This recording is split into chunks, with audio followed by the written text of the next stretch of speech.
Well, good morning. Welcome to episode 293 of Hobby Hotline. Special edition today. We get the return of Chris Carlin to Hobby Hotline and also joined by Chris Harris, Stale Gum. What's going on, guys? We got Chris Power today, Danny. We're pretty proud to be here. I know. I feel outmanned here.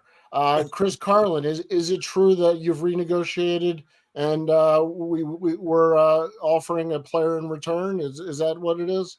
Yeah. It's my first with Upper Deck, I was doing a lot of media and out there a bit more. And then when I started at Collectors, it was, hey, we want you to focus on growing the team. And now my role has changed a little bit where I'm going to be out there a bit more, which is awesome. So excited to be back in the fold here with Hobby Hotline crew and doing more things like this in the future. And what is your current title? Do you mind me? Yeah, I'm the director of customer experience for PSA. In the past, it was when I first started, it was kind of cool because I was working with PSA. PSA was started by a coin grading service called PCGS. So I was working a lot with them and helping their customer team grow. And but it was fascinating learning about that side of the hobby, coins and banknotes in particular.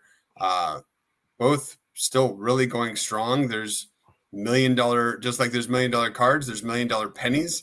And it's pretty cool to see and learn that community as well. So, but now I'm back to what I know best and what I'm most passionate about. And that's trading cards and authenticated memorabilia. And Chris Harris is the Batman of our crew. So we'll let him stay in the Batcave in his personal life and join us just on Hobby Hotline. How's that, Chris Harris?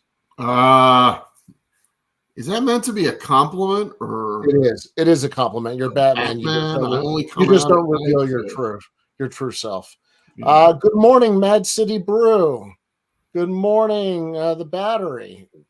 Frank. Hey Chris, how long have you've been in the hobby for years and years and years? Like, but when did you were like an influencer before there were influencers, right? Like, I guess you can say that. I mean, I started Stale Gum back when I was still in the Air Force, and that was 25 years ago. But yeah, I don't think people even remember that. I mean, it was just a Samizdat newsletter back then. Yeah.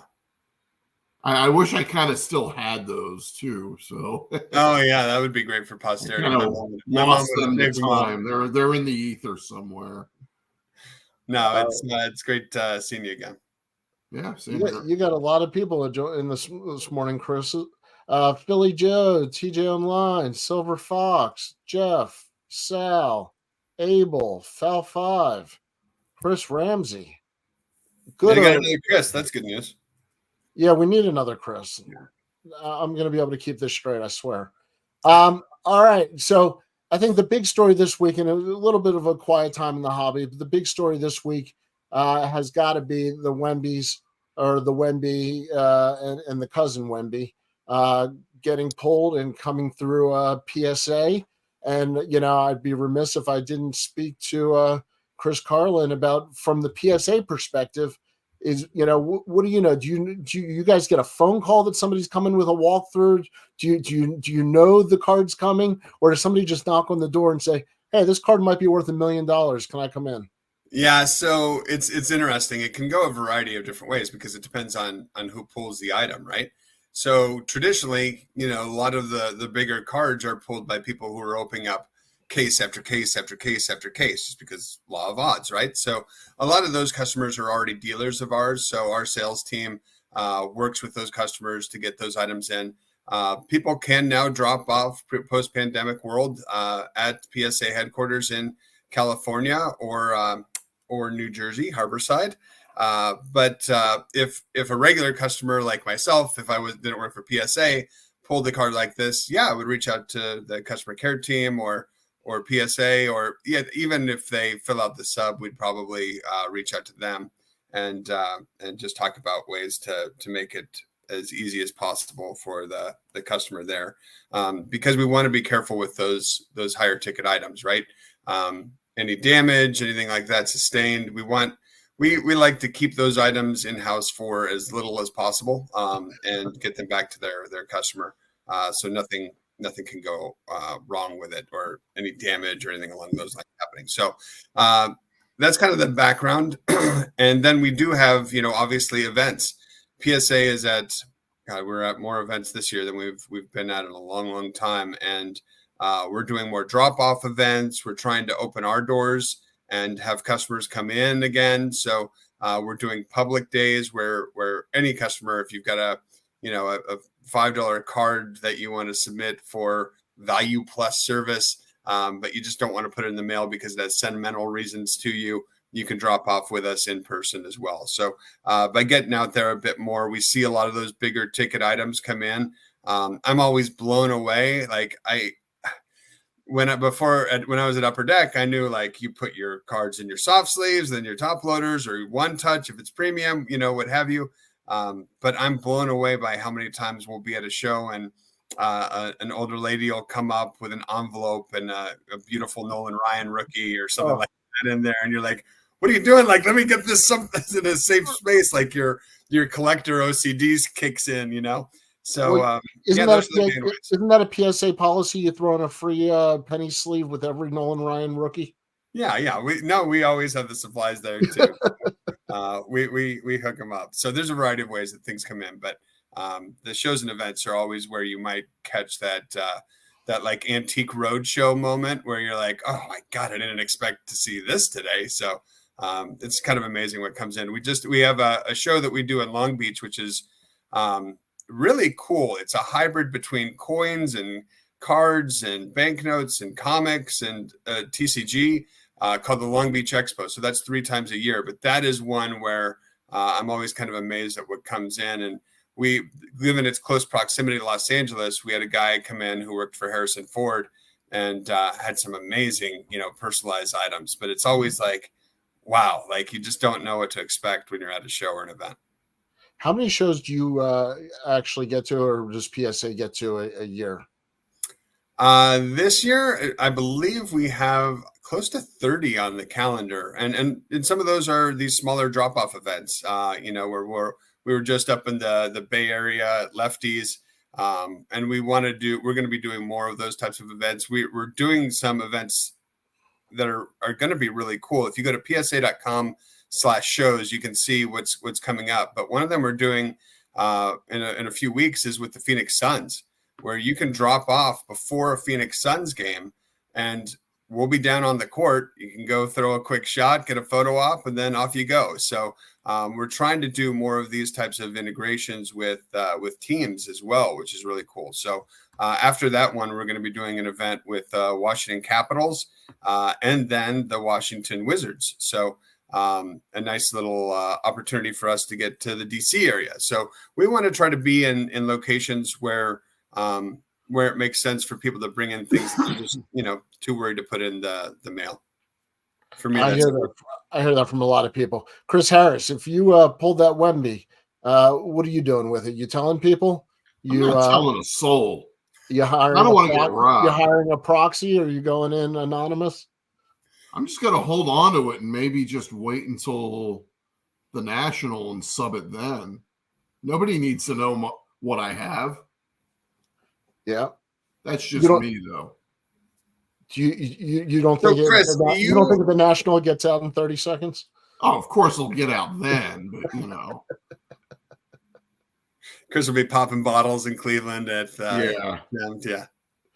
Yeah, he'll just have the Wemby, in one hand, the champagne in the other. Yeah. Right. Chris, exactly. I used to be like, do you keep things at your home, safety deposit? Do you use vaulting services? I keep everything at home. Yeah. Actually, my collection is kind of, because of moves over the last couple of years, it's been kind of divided. So I only have like a portion of my stuff at home. The other stuff is back in Jersey in storage. So, but I keep it all. I want to look at my cards, No, yeah, and my wife got nervous about all the stuff that I had. So, I do have stuff in a safety deposit box at a bank that's close by, but I've started to use some of the vaulting services. And, you get inundated with ads from all these different companies that, whether it be PWCC or PSA or eBay. But it is kind of nice where you can just check out your collection on your phone, and then if you want to flip it, you can. But that's been a bit of a stress reliever, not having as much stuff in the house that I used to. I have a lot more of my quirky oddball things around here than the super premium stuff. You made a comment earlier about trying to get the Wemby out of the out of your hands back to the owner as quick as possible. I assume, it's like everybody else. It's the hot potato. Nobody wants to be the one to hurt their cards or damage their cards. So vaulting is another way. I use all three. I use a safety deposit box, the home, and I vault. And the stuff in the vault is stuff that I don't need access to, physically on me, but I definitely want the protection and maybe to flip. Yeah. I didn't sell much before I came to collectors. You at Upper Deck, you weren't allowed to, sell cards, and that kind of makes sense, right? So, but here you are, and it's kind of fun to, expose myself to things I hadn't been exposed to before with regard to different services and reselling and getting cards that I only bought Upper Deck stuff before, so now I'm buying all sorts of. I actually happen to have Yu-Gi-Oh right there, but all sorts of oddball type items, and it's just it's fun to dive into. But how you need to have a path to liquidity on some of these items, and it is easier to list things on eBay. Like I like how they have AI, doing the descriptions now, because that was always like, oh, I gotta be creative for a minute and draw people in. But the vaulting does allow. What I've liked about it is I can. If I'm on PSA's vaulting service, I can then move it to Golden, and I've been pretty impressed with Golden. I think Golden gets a bum rap sometimes, but some of the technology in place to sell your items quickly is pretty cool. And I've liked a lot of the auctions. PWCC has great auctions too, so it's always fun to be on those right before close. So and then you just keep it in your vault there. So it's interesting. Cooter says sending it away would be like sending his child to an orphanage. Except you still maintain possession of them, Cooter. If you ever want them to come back home, you get to bring them home. It's more like sending them to camp or boarding school. I guess it's more like boarding school. Yeah, exactly. For the cards that deserve it. All right. Well, definitely I want to touch on the Wemby, but we got some more comments. For vaulting safety deposit box usage, is that based on value or the inability to replace the item's scarcity? What's the cutoff of value? I think there's insurance value and then there's value of the item. Yeah, that sentimental value is always a tricky one, right? Because insurance companies aren't going to pay out on that sentimental value. So for me, a lot of my sentimental items I keep close in a safety deposit box, and then for items that I think might be too pricey to keep at home, or that at some point I might want to flip, I use a vaulting service for, and then for all my oddball weirdo collectibles I keep in the house. And just to clarify for Silver Fox, the vaulting is a third-party service where a safety deposit box would be between you and the bank, and what you put in there is between you and the bank. So just to clear up if we used the wrong terminology by accident. Okay, so while we're talking Wemby and we're talking hot cards, I know last week they touched on it a little bit. James, very funny. I'm never too early for dad jokes and puns. You can bank on it for your safety deposit box. But while we're talking about cards, I know they touched on Caitlyn Clark and Panini last week. I wanted to talk about how Caitlyn Clark, I think, has 20 some different autos coming out in the new release. Chris Harris, at what point have we gone too far with parallel autos, or do they have to do what they have to do? Well, she's hot right now, so you got to do what you got to do. I mean, people want these autographs, and if it means making 20 different autographs. Now, is it 20 different cards, or is it one card and 20 different parallels? I didn't quite. The way I read was 20 different parallels, but I don't know how many of those are out of, anything higher than a couple. I'm not sure. Yeah. Okay. But it's a lot of different parallels any way you look at it. And it kind of devalues having so many of them in there. Just let's suppose you're Panini and you contracted Caitlyn Clark to autograph, I don't know, 2,500 cards or something. I don't know. Would it be better to have like a base card and 5 parallels, and the base card is numbered to like 1,500? Well, you probably wouldn't number it that way. Or would you have like a base card that's numbered to 500, but 19 different parallels all numbered below that? What would be more valuable in that? And this is the Bowman U release. Just to answer the question in the chat. I'm reading the language they're using here. It's between base, inserts, and autographs, including a one. I was going to be surprised if they just did it straight in parallels. Yeah, that would be pretty lazy, and I know they get grief, but I don't think they would do that with a premium app. Kind of ridiculous. Yeah. So it's been really interesting watching her growth and tracking her values and seeing the subs come in for her.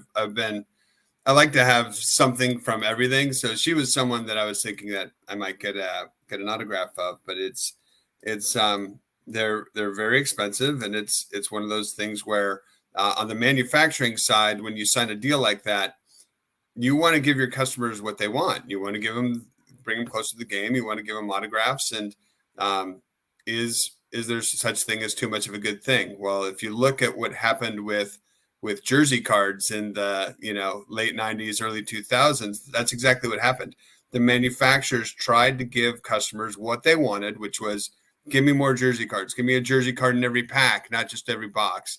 And as that content started to get watered down, then those items lost a lot of their intrinsic value. And I think that's something that the manufacturers need to keep a really close eye on, especially with a premium athlete like Caitlyn Clark. But I think Panini will probably do a pretty good job of making sure that what's out there makes sense for the market. You'd always say, and when you're at a manufacturer, every product needs to have a reason for being, and every insert needs to have that. And if you're creating a technology card or set, that there's technology collectors out there for it. If you're creating something that's vintage feel, there's vintage customers out there for it. But I think they'll probably make sure that there's a nice mix of content. How much buzz is there for companies in the hobby when you get a superstar player that creates, whether it's a ton of cards getting graded or the Connor Bedard, with Upper Deck? I mean, what does that do to actually, the people at the company? I mean, is it tangible? Yeah, like it's when that you have a big athlete coming down the pipe, a generational talent. Like I remember Connor McDavid's, 2 years before he was even drafted, we were making plans for him at Upper Deck. And I'm sure the case was very similar with Connor Bedard. Like before I left 2 years ago, we were talking about him. So, I mean, people always know, especially at the manufacturers, where is who's going to be the next big thing, and how do we sign them, and how do we maximize the opportunities with them? So, and when you're an employee there, it's very fulfilling and exciting. Like one person I love following is Diane Hatley. I think she's Hat Trick Hatley on Twitter, but she works for Upper Deck, but she is a passionate hockey fan. And you can see she's a Blackhawks fan. So you can see from someone who works at a manufacturer how much it means to her to have a premium athlete like Connor Bedard to root for and create content for and make products for. What's it like at a grading company when you see a new rookie and a new release come out, and then all of a sudden you get bombarded with cards of that player? I'm pretty sure you're getting bombarded with Bedard Young Gun cards right now. Yeah, it's crazy. Like you're seeing, your graders are seeing the same card over and over and over and over again. I mean, it's got to be, I don't know, monotonous to see that. I don't know. For us, I would say it's the buzz I Good feel problem to have. Don't get me wrong. is the same type of excitement that you would have from a manufacturer, where we're just as excited to see it too. You know, like a lot of PSA staff are out buying boxes of hobby UD2, and I'm like, hold on, like the prices are going to come down. Like, don't go too crazy. I'm telling you, as someone who knows here, and it's kind of fun for us to see, you know, and we, again, what's cool about working for a grading service as opposed to a manufacturer is, you know, you can drink the Kool-Aid, you can collect, you can get involved in the hobby more, and it's encouraged because it's only making you smarter about what's going on in the industry. So yeah, a lot of our folks have been really excited about both Caitlyn Clark and Connor Bedard, and you need that. Like, you need to have these premium rookies. Like, rookies have always driven the collectibles space, you know, in the modern era, and it's an awesome story to tell when people are lining up to get their cards, you know, outside. I love when you have those pictures at trading card shops where there's a line outside. You know, you don't see that in a lot of other places, except for maybe, you know, shoe stores for a launch of a new premium shoe. So I think it's awesome. I love it. So I want to talk about there's an auction going on right Well, now. Danny, we didn't go too much into the Wemby coming through. Yeah, we moved right by that, didn't we? Yeah. So please talk about the Wemby. Yeah. So real quick, I just want to, you know, give customers a little more information about what happened there. So we had the card come through. Now, one thing so I'm in charge of the team called the Collectors Concierge team.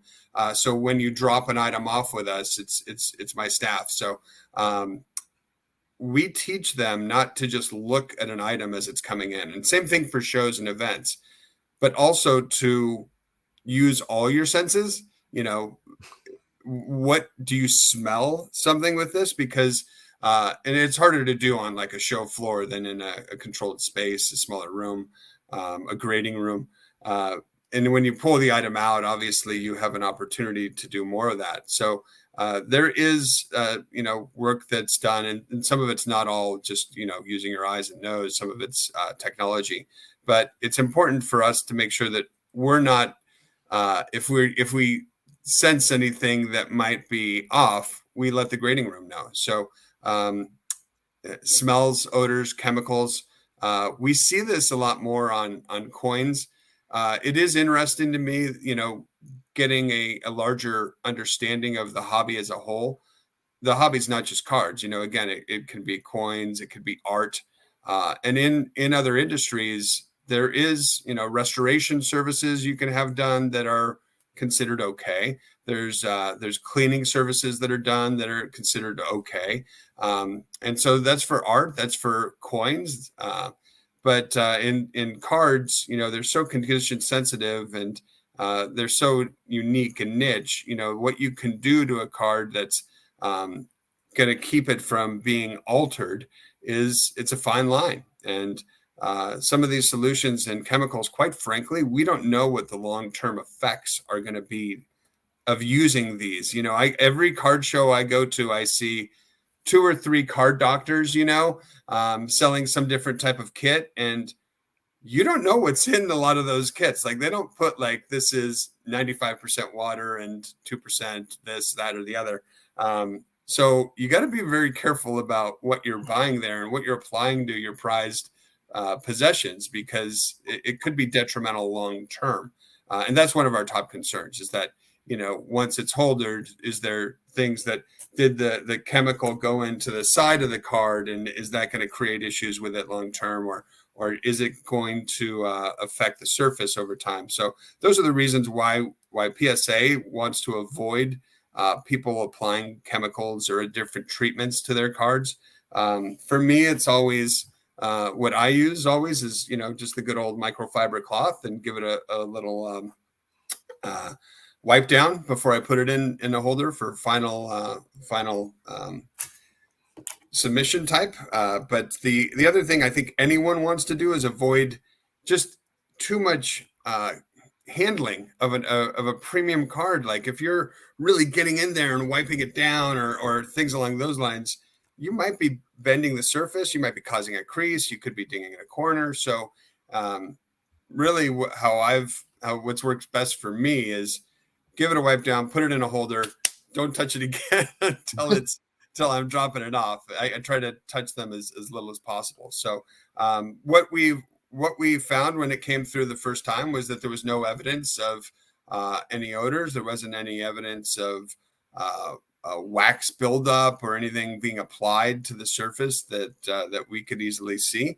But when this came up, so this happened on Friday where it kind of came up as a thing. And there were concerns as well about the centering. One of the photos didn't really show the centering as well. It kind of showed it from an angle. So, but the centering is right on, like I've seen it. So we have when Nat bought the company a couple of years ago, one thing that he put into place was a core set of values. So if you go to collectors.com values, you could see what we believe in as employees of collectors. And really, again, I think a lot of people are buying into what Nat is doing in the company. And you could tell that by how much more the company is doing than it was, 2 years ago. I think 3 years ago, we did 400,000 cards in a year, and now PSA is doing over 1.2 million. So people are buying into that internally. But one of our core values is get it right. And there was a concern, maybe we didn't get this one right. So on a Sunday afternoon, Ryan Hogue, PSA president, and Ryan gets such a bad rap sometimes in the hobby. People just beat him down, but he's such a good guy. He's dealing with this on Sunday when he's hanging out with his daughters, and he's passionate about getting it right. And so they reached out to the owner on Sunday and Monday, and were able to get the card back in this week. And that's when he had the picture with the other Wembenyama that was coming through. But we took it out of the holder, re-examined it, looked at if there was anything applied that we could see that was going to cause a problem long term. And we just didn't see that. We didn't smell that. We didn't have any inkling of issues. And quite frankly, it's a gem in 10. It's a beautiful card. So I think that we got it right there. So, but I like working for a company where there's some ethics involved and that people are going to try to do their best each day. So I'm glad we made that step to get it right and get it back in and confirm what we kind of knew all along, that it's a gem. Chris Harris, I grew up where it was okay to put a card in a book, and you would leave it in there to flatten it. And any non-chemical things you do to your cards? I actually once used a black magic marker on a 71 Topps. Yeah, I think we've all had those gone black down borders that hole one time. Yeah. I do have one question for Chris. If you do detect a card that's been obviously polished or buffed or whatever, I mean, it smells. He didn't do a good job buffing all the whatever off. How would you handle that? Do you go ahead and grade that as we do? It's graded altered, as or you just return altered. it to him? Yeah, authentic but altered. Authentic altered, and it can be either cleaning or restoration that we're seeing. And I watched a really cool video the other day that where a guy had his girlfriend rip a Joe Jackson card, and like it makes me. I like having my stuff slabbed, mostly so my wife can't ever do that to me if I piss her off. But he did that, or she did that, and he had his dad had given it to him, and they were really upset as a family. But he had it sent off to a paper company that was able to reattach it, and now it's in a PSA slab and it's altered. But it's to him, it's very meaningful. So I think that there are there's always people that say, "Would you own a card that says altered on it?" And it depends on the story behind the card. Every card has a story, and it depends on what you collect and how much you want it. So, yeah, I would have no issue owning something like that if there's a cool story tied to it.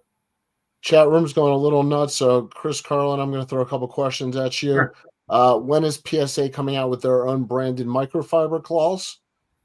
Oh, you know what's so funny? This is hilarious. So I'm such a nerd for the companies I work for. So when it was Upper Deck, like if there was an Upper Deck sports bar, like I'd go there or things like that. But this is a PSA microfiber cloth, but it's for a company called Pay Some Attention. So I'm gonna blow your guys' mind right now.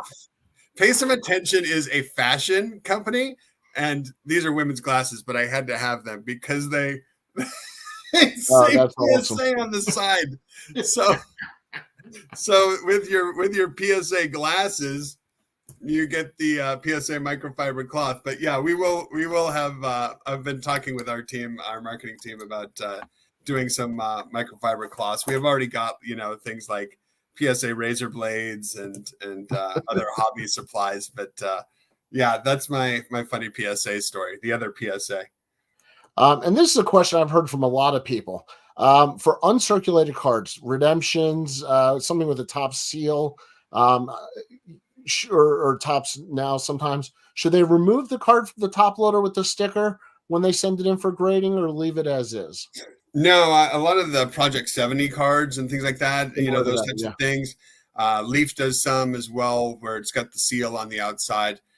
No, you can send them in just like that. The only reason why we ask for people to put it in a soft sleeve and Card Saver One is they're good storage devices and they're fairly inexpensive. So we just don't have a way to return people's magnetic touches or things like that. So yeah, those are perfectly fine to send in that way. Okay. And Victor, the rookie card specialist, says, "Hello, Chris. Glad you're back. There appears to be different interpretations to the PSA press release. Is there a chance that PSA will give a more detailed explanation as to what is and is not allowable?" Yeah, I don't even think that it's a press release. I mean, just read Ryan Hogue's comments on it from Twitter. It's don't put chemicals on cards. Don't if we detect it, it's going to be altered. So it's pretty simple as that. And that pretty much, Orlando says Kurt's card should be considered altered. He adds chemicals. Without calling anybody out, I think it's clear that chemicals are no. And that's been brought up several times now. Well, and Kurt did a long video. He's done a few videos kind of responding, and he's got some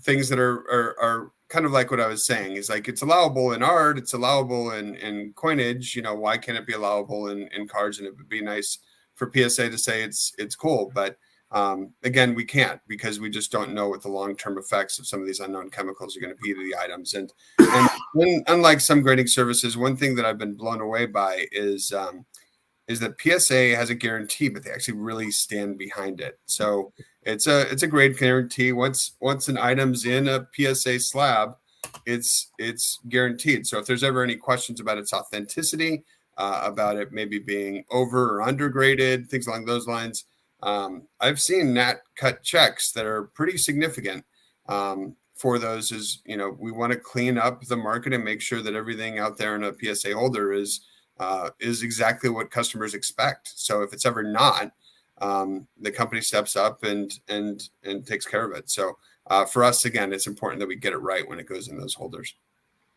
And I think following up again, just asking for maybe a video from PSA after the Wemby situation, making it very clear, maybe in video form, what is allowed and what is considered altered. Thank you, Abel. Appreciate that idea. Yeah, that's actually something I'm going to be doing in my new role, is just giving out little tips and tactics on submitting with PSA and what to do, what not to do. Like something that people do all the time that really slows up your submission and other people's submissions is they'll include Post-its on their card that's going in, or they'll include it's like a little sign here tab to pull on the soft sleeve. But for us, when we're imaging it, we have to slow it down a little bit and remove those and what have you. And our team in terms of getting items in and out of holders, that's what they do all day. So they don't need any extra assistance or or a post-it on the card that says, "This is totally a 10. Give it to me, baby." Things like that. So save that for a letter if you want to include it, but don't put any substances on or items on the cards. That's very funny. I didn't know people. Do a lot of people write "Give me 10s" and stuff like that and think it's going like right to a grader who's going to say, it's so sure. Interesting, Danny, that I'm trying to get more of the content from our receiving department. But a lot of it, the reason why I've been talking with them more is a lot of it has been really complimentary type things or kids drawing pictures, about how excited they are to get their card back and graded. So that's kind of cool to see. You don't see like submissions with like $100 bills attached. There are those, and those are returned in the condition received. Yeah, what was really funny to me when I came to PSA and worked my first national was how many times people tried to tip me, and I assumed it was because my service was so good, like I was really able to help them, but I don't, we just don't take that. So is it a tip or is it a bribe? That's what it calls into question. So we are pretty good about saying no to that, but at the same time, we're very good at saying no, but making the customer know that we're just here to help. We're already compensated. So somebody wrote, "I just received the submission back. One card came back minimum size. They were charged but not slabbed. Is there still an option of slabbing minimum size? Jeff, reach out to me on Twitter on that. I'm at Pete Incaviglia, INCAVIGLIA, and just give me a follow and I'll DM you. That is such a great Twitter handle. We all love the Twitter handle. I got on Twitter really back early in the day before there were even celebrities on it, and I never even thought that Pete Incaviglia was my favorite player growing up because he would either strike out or hit it to the moon. And he may or may not have dabbled in performance enhancers. I don't know. But I do know that he gave me a lot of entertainment in my childhood. So when I got on Twitter, I was like, yeah, I'll be Peter Cavilla. But one of my favorite collectibles, I've got it subbed to be slabbed, is a signed photo from him that says "nice Twitter handle." So I've offered it to him before, but I don't think he wants to be a Twitter guy. All right. I think we are done with cleaning cards for now. I want to talk about, because this is driving me nuts. Maybe I'm the only one. There is a Reggie Jackson 1976. It is a Pop 11. So yeah. Let me just be upfront with that. But the last one sold, I think, for $40,000. I mean, it's what, a 7th year Reggie? His last year in Oakland, I get it, but $40,000. There's so many other cards I'd rather buy for $40,000. There's combinations of cards I'd rather buy for $40,000. Chris Harris, I mean, is this something you understand? Is it just for set collectors? A couple people. It's probably someone trying to assemble an all PSA 10 set. That's really the only explanation, because you said, 76 tops really isn't. It's not 75 tops. Let's put it that way. Oh, nothing 75 tops. It is Pop 11, but still $40,000 just for one card to build your set. That seems a little over the top, but you know what? It's not my money.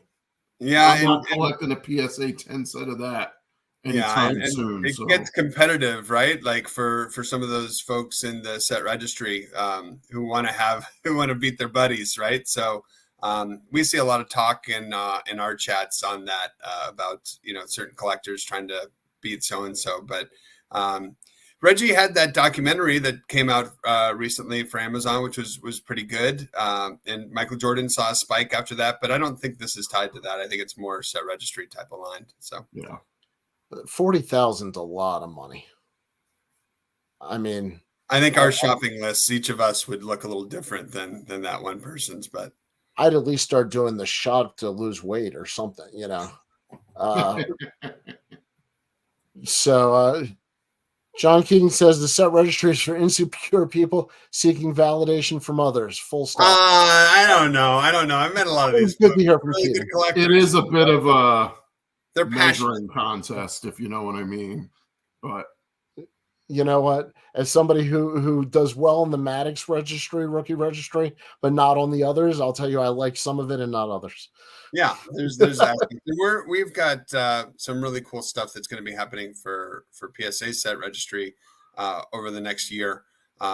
Just a lot of the same things that we've done to improve the submission process, or those types of efforts are going to be put into set registry. So one thing I've been blown away since I've been here is just how much tech oriented PSA is and collectors is, and a lot of the things that we're doing are making the process easier and actually kind of a little bit fun for collectors, where we launched just a week and a half ago an option where you can use your phone to take an image of the card, and it actually recognizes that, fills out the submission part of that card for you if it's the right image, and you're done. So we've been using that at shows. I know they're using it at the Chicago Sports Spectacular this weekend. But a lot of those efforts will be refocused now that the submission process is pretty painless, to improve some things on the set registry side for sure. That's awesome. And I know a lot of people are asking, so I'm required to ask by law, is there going to be a combined PSA SGC set registry anytime soon? Not anytime soon. Right now, again, we're just yeah, we're just letting SGC be SGC and PSA is PSA. And it's the one thing that I think has been nice about this acquisition is SGC used to spend a lot of money trying to fight PSA and show why they're better than PSA, and now it's just you do you, and PSA does PSA, and I think it'll be good for the hobby for right now for sure. And Chris, I got to ask you, because everybody is asking me in the chat, what's the stance of PSA on drops of water? Again, we don't want anything applied to a card. Again, there's what my first job at Upper Deck actually was applying alcohol to trading cards. What had happened was an athlete had signed the front of a card using the wrong pen, and the signatures bled to the back of the card. So it was me and two other guys. I'm wearing a suit. They're wearing cutoff jeans, and we have alcohol and Q-tips, and we're applying it to the card and cleaning it off. But what they taught me while I was doing that is do not get it on the sides of the cards, because it will ruin the cards. The front and back have UV coating. The sides do not. So I think that you need to be careful putting anything on a card, like really careful, especially if it's a chemical or solution that you don't know what it is. All right. Thank you for clearing that up. Orlando says PSA sent him pins for his registry sets. Yeah, the pin stuff is pretty cool. They've been trying to make the experience better for people who are really immersed in the set registry. One thing that we did really cool last year at the set registry party at the National was they actually had commissioned artwork done of people's PCs, their favorite card in their PCs. So that was kind of cool. So there'll be more and more of that throughout the next few years for sure. Chris Harris, where are you putting your 40 grand if it's not into a Reggie Jackson? probably into some 90s baseball inserts.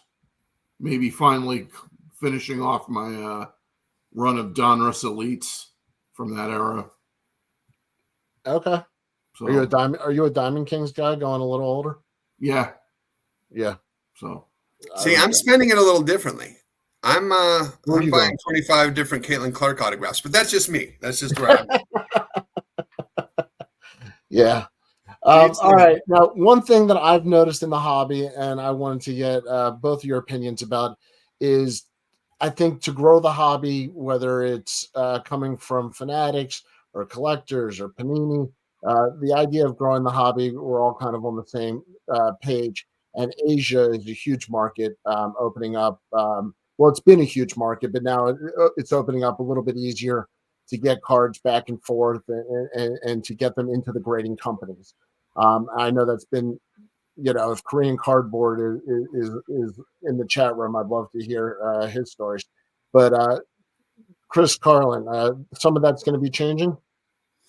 Yeah, there's a few things going on. I mean, if you pay attention to the hobby news, you'll see that there's more grading services that are expanding their operations to overseas. One of the tricky things in terms of getting items in and back is the government and just where you're at. So in China, it's really difficult to get items out of the country and get them back in, especially if it's coins or banknotes. They don't want those leaving. So it's tricky. And then, if you're in Canada, sometimes there's customs and duties that you have to pay on items and things along those lines. So it doesn't even value out sometimes sending them in. So PSA's had a big focus on expanding our operations internationally. We've got David Adams operating with us out of the Netherlands. We've got Brad at PSA Canada up in Canada. But the biggest thing that we've done, this year is launch an operation in Japan, a fully a standalone grading company in headquarters out of Japan. So that was really cool because for me to see the start of that was pretty amazing, where we flew graders out here and had them staying and working with us for months on months on months and making sure they understood our standards and they were getting it right as well. And to see them standing up now and able to provide, if you look at the population reports, pretty much spot on what we're doing here, has been awesome to see. And what we saw too is that, there were a lot of submissions coming from Japan, but now making it easier for them to not have to ship out of the country, and they would have to wait a long time in order to get items done. So as we all know in this game, like, you don't want to wait too long for your items because things happen with athletes, i.e. Wander Franco and Ben Simmons and whoever else you want to throw in there. Like, you want to be able to make decisions with it quickly and not have it tied up for too long. So opening the services in Tokyo was a big deal for us and continues to be, especially as TCG continues to grow. But one thing I'm really excited about is tonight I'm actually flying out to Seoul with my family. We're going to take in the Padres and Dodgers out there. My wife, her father was a Marine colonel, and she grew up in Seoul, Korea from ages 9 to 13. And my boys are 10 and 12 right now. So we're going to go out there and she's going to be able to show them, a little bit where she spent her time growing up and causing trouble. I'm surprised she wasn't involved in an international incident in her youth there. But hopefully we don't have one with Dodger fans out there, but it'll be fun to take in games and show the kids where she grew up. But what I'm excited about is connecting with one of my counterparts for PSA out there, and she's going to take us to Hobby Korea, which is a trading card store, but they also do toys and other things in Seoul. And I don't know if you guys are the same way as I am, but I love going to different cities and I always try to pick out a hobby shop wherever I'm going to, because they're all different, right? And that's what makes hobby shops so special and unique. And so I'm excited to see what it's like in Korea. So I'll be posting a lot of pictures about that, but excited again to just see what the excitement levels are there. I'm bringing a lot of Ha-Seong Kim cards, a lot of Otani cards to give away and share with kids, and just see if the hobby is as strong there as it is here. So it'll be fun to see. Quick question: Will those cards be slabbed? Have any difference to the cards slabbed in the States? No, same. Identical. It's the same operation. Like, one thing that Nat Turner has done an incredible job of is bringing on people with strong operational skills to scale the business and make a lot of process improvements along the way. I know you'll always see on Twitter, like, they screwed up the flips misspelled, or this card was damaged. But what I'm seeing in terms of we're grading more, but we're seeing damages and errors going way, way down. So operational efficiency is something that, because of the talent he's brought on, is something that we're seeing improvements on all the time. But it allows us to do the same thing we do in Santa Ana as we do in Harborside as we do in Tokyo. And that will be our blueprint for future expansion for sure. Chris Harris, you look like you were going to say something. Yeah, I'm curious, but if I were in Japan and if I submit to PSA Tokyo, would I be able to get the label in Japanese characters or only in English? Yeah, we're keeping it uniform for right now. There are those times when there are, you have a special collection come through and you want to give them some type of pedigree status. So if someone had Japanese characters in their name, that would be something that we would be open to doing. But at this time, we want to keep everything, standardized. So. Right. Kind of like what I always, I used to be a big Ruth Chris fan when I was in my 20s and 30s. I never had steak until my 18th birthday. And my parents took me to Ruth Chris and I was so pissed, you guys. I was like, how have you kept this from me all my life, But what I was always blown away by is if I went to Ruth Chris in Cleveland or in Irvine, California, or in New York, the experience was pretty much the same. The food was pretty much the same, and that's our goal at PSA, is to make the experience the same throughout. John King says Ruth's Chris shoestring fries are on point, and I'm going to second that with the barbecue. Don't handle cards after them. I'll say the barbecue shrimp, and then you got to take the bread and dip up the. The sauce. Yeah, sauce. Yeah. Anyway, it was fun when I was younger and didn't have kids and could do that. Dylan Davis is known for his great grading eye. He does a wonderful YouTube channel. Chris, do they have teams of people nervous over at PSA about Double D's eye and his grading coming into the market? No. Dylan, you do a great job on cards. Everybody check out Dylan on Whatnot. He does a great job, and he does have a great eye. No, Dylan, I know, yeah. So I appreciate what you do for the hobby. That's for sure. All right. You guys pick up any cards this week or anything new? I'd like to show off too. I am collecting. I'm going to a card show tomorrow in Cherry Hill, New Jersey. So, which one is that? Fishtown? Yeah. Yeah. I was trying to make it up there. I kind of find it weird that they scheduled it at this time because the Philly show was last weekend. So, well, for those of us that couldn't make it, I am doing multi-sport athletes. So I'm starting off with just a couple basics from childhood, and a little Dion, little Bo. I've got and Babe Diedrichson. I can't remember if I showed last time. Yeah. That's cool. Yeah, 1936 Olympia. Yeah, I picked up a couple things too. One thing that is interesting that collectors did this year is they did a holiday trading card, but they did a few different versions. So very similar to what Upper Deck does and Topps does on occasion is a employee card. So this year you received 2 different employee cards, but some of them are actually signed by Nat Turner, which is kind of cool. So if you're looking for those out there on the eBay land, it's 2023 Collectors Holiday Employee Exclusive, which is kind of cool. I got this Jesper, but I love that he's wearing that Upper Deck hat. What I loved at Upper Deck at the time when golf came out is we sponsored Jesper, and you could see he's got that horrible hat, but we actually would give those hats out. I remember so fondly in 2001 giving out those Jesper hats, and even wearing one. There might be a terrible picture of me out there with one, but it was kind of defined that generation of early golf collecting. And then, when I see this at a card show, I'm buying it.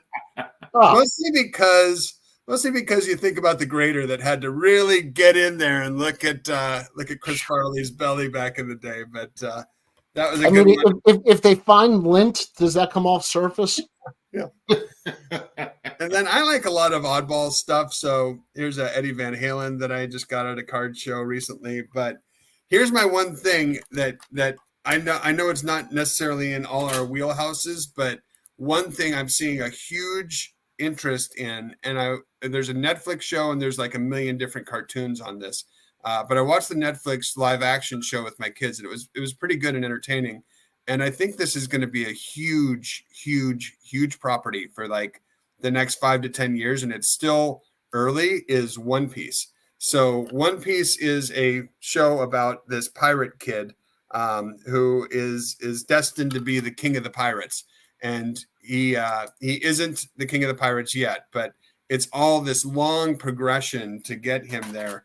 And it's rather entertaining. It's a little bit Marvel-esque. It's a little bit it's a lot of manga inspired interest. So there's like veiled sexuality and weirdness there too, but it's fun. So I think that property in particular, I've been buying a lot of One Piece cards. I'm trying to buy the more premium ones because I think it's one that is kind of like it's hard to be able to get into a Yu-Gi-Oh or Pokemon before they really take off. And this is one that I don't see slowing down. And we're definitely seeing continued, growth in that from on the grading side. Like it is the hotness right now. So,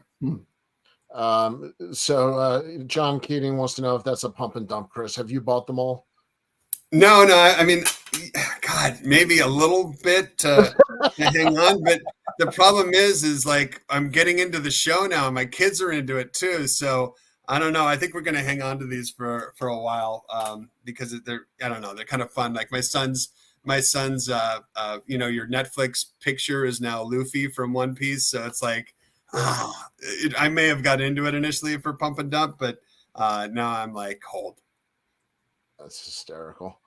All right, guys. Well, thank you. This flew by. Wow. It's almost noon.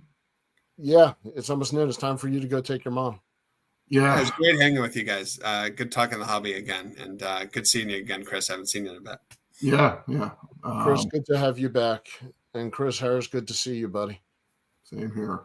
All right. To everybody else, every Saturday morning, 11 a.m., and you can find us on Hobby Hotlines channel, and then the podcast will also, Bench Clear and Hobby Hotline, and then the audio comes out on Hobby Hotline during the week. So thank you very much, guys. I appreciate it. Have a good weekend. Take care, guys. Happy St. Pat's to all who celebrate. Chris Harris. Keep rocking in the free world, folks. That's right. See ya.